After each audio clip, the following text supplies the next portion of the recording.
Now, after putting our first drug, I think we can, first thing I think important is go to discount management, because we're going to use this later.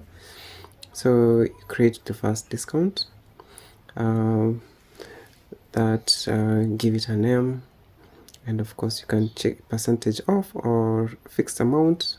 For this now, let's put there 10%. And then it has validity period. You can choose how long that discount is going to be active. And then applicability, I'll show you where it's applicable. There's different categories of drugs that are going to be used during drug item entries or details information.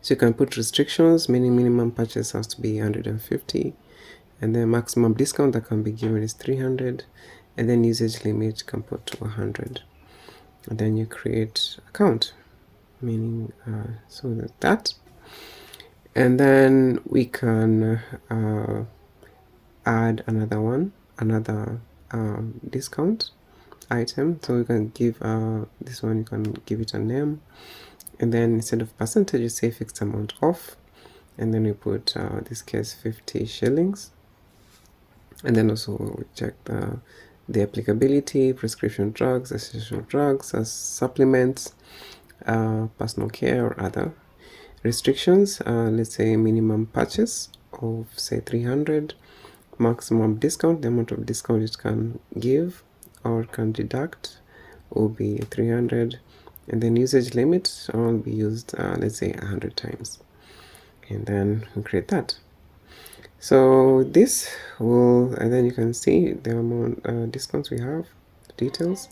So we can go back now to our point of sale screen, and then here we have the one item that we've added, that is Curamol suspension, and then let's say we put 6 bottles.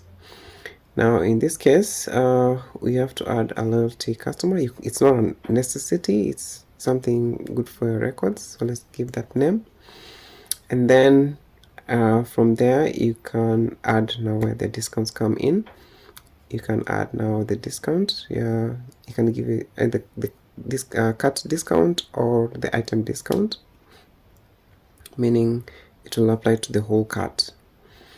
And then we have that to give you the subtotals, the discount, the amount to be paid, and then of course with the loyalty name or the loyalty customer, and then complete sale. Then from there you can press complete payment.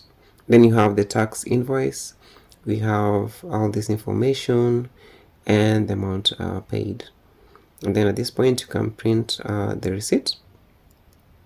If I were print out or print that, or you can just complete the payment, press done, and then you head back to the dashboard. And then from there you can see in the sale history, now you have an item that you've just had included. So having as Maureen Kibo, and then have the sale number, the item sold, and the profit that have been. And you can also print the receipt from this from this page.